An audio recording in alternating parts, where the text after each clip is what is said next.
Pakistan cricket team 11 नवंबर को England के खिलाफ अहम तरीन मैच की तैयारियां कर रही है कोलकाता के मकाम पर। और पाकिस्तानी बल्लेबाज फ़खर जमान जो कि गुज़िश्ता 2 मैचेस में शानदार बैटिंग कारकर्दगी दिखा चुके हैं, अब वो ग्लेन मैक्सवेल बनने की ट्राई कर रहे हैं और नेट प्रैक्टिस के बजाय अब वो ग्राउंड की पिच पर खड़े होकर बॉलर्स की शॉर्ट पिच को ग्राउंड से बाहर फेंकने की कोशिश करते हैं। 2 घंटे तक उन्होंने ये प्रैक्टिस की है और जो इतलात आ रही हैं उसके मुताबिक ये भी है कि पाकिस्तान के 3 प्लेयर्स प्लेइंग 11 की दौड़ से बाहर हो गए हैं, जबकि शादाब खान और हारिस रऊफ़ के हवाले से बड़ी अच्छी अपडेट है।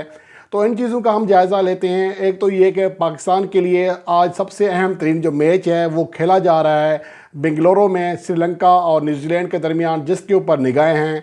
इसी मैच का नतीजा ही दर हकीकत पाकिस्तान की राह मुतय्यन करेगा कि पाकिस्तान को इंग्लैंड के ख़िलाफ़ किस तरह कामयाबी हासिल करना है। हमारी दुआएं तो यही हैं कि आज बारिश हो जाए और मैच ना हो सके, जिसका इम्कान ज़ाहिर किया जा रहा है। और दूसरी जानब ये है कि पाकिस्तान को अपनी तैयारी भी रखना है और इसी वजह से जो नेट प्रैक्टिस है उसका दौरानिया बढ़ा दिया गया है। बाबर आजम और अब्दुल्ला शफीक हार्ड हिटिंग करते हुए दिखाई देते हैं। लगता है ऐसा है कि उनको अंदाज़ा है कि अगर हमने 150 रन या 130 रन के मार्जिन से इंग्लैंड को शिकस्त देनी है तो फिर हमें किस नौयत की तैयारी करना होगी।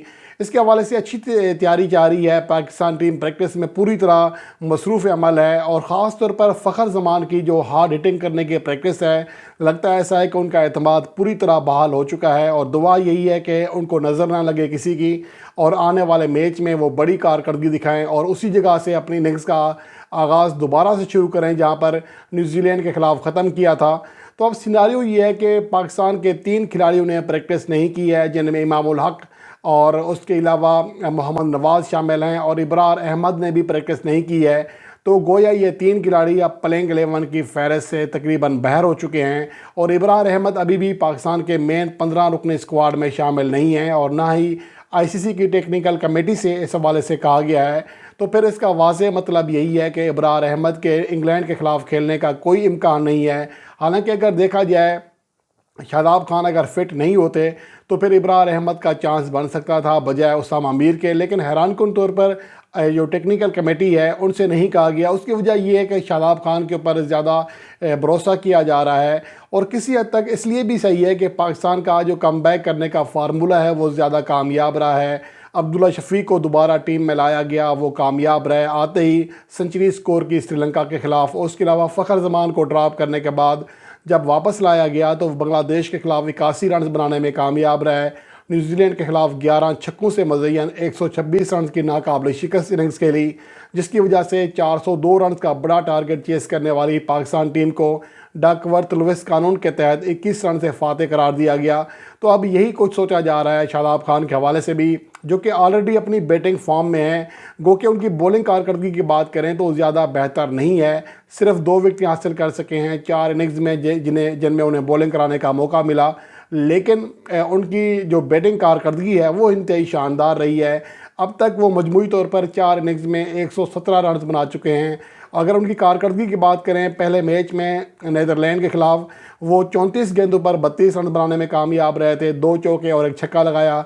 फिर श्रीलंका के ख़िलाफ़ उनकी बैटिंग नहीं आई थी। इंडिया के ख़िलाफ़ वो नाकाम रहे, 5 गेंदों पर 2 रन बना सके। उसके बाद अफ़गानिस्तान के ख़िलाफ़ 38 गेंदों पर 1 चौके और 1 छक्के समेत 40 रन बनाए, जबकि जो आखिरी मैच था जो खेला था उन्होंने साउथ अफ्रीका के ख़िलाफ़, उसमें वो 3 चौके और 2 छक्कों समेत 119.44 के स्ट्राइक रेट से 43 रन बनाने में कामयाब रहे थे। तो बैटिंग में तो ऑलरेडी वो फॉर्म में है और 7वें नंबर पर बैटिंग करने वाले खिलाड़ी से आप इतनी ही उम्मीद कर सकते हैं, जो कि अब तक लगभग 30 की एवरेज के साथ रन्स कर रहे हैं। उनका स्ट्राइक रेट 103 से भी ज़्यादा है, 4 छक्के और 6 चौके लगा चुके हैं। तो ओवरऑल शादाब खान की जो बैटिंग फॉर्म है वो अच्छी है, अलबत्ता बॉलिंग के हवाले से किसी हद तक कंसर्न है, लेकिन उम्मीद ये है कि जब कम बैक करेंगे तो पूरी तरह फॉर्म में वापस आ जाएंगे। और कल से उन्होंने पाकिस्तान टीम के साथ प्रैक्टिस शुरू कर दी है, جو ساؤتھ افریقہ کے خلاف میچ کے بعد یہ ان کا پہلا پریکٹس سیشن تھا، تو اس کا پھر واضح مطلب یہ ہے کہ وہ فلی فٹ ہیں اور پاکستان ٹیم کے لیے دستیاب ہوں گے۔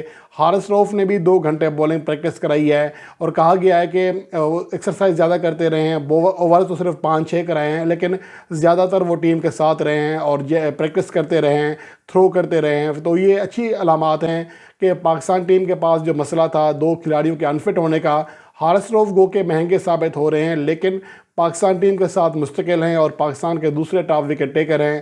شاید اسی وجہ سے پاکستان کی ٹیم مینجمنٹ حارث رؤف کے اوپر ہی اعتماد کرنا چاہ رہی ہے، انہی کے ساتھ یہ آگے بڑھنا چاہ رہی ہے۔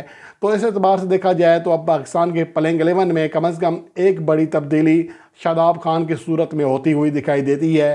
باقی اس کے حوالے سے ہم رات میں یا کل تک اپڈیٹ دیکھیں گے، اس کے بعد آپ کے لیے ممکنہ جو بیسٹ پلنگ 11 ہے سیناریو کے مطابق وہ آپ کے ساتھ شیئر کروں گا ورلڈ سپورٹس پر۔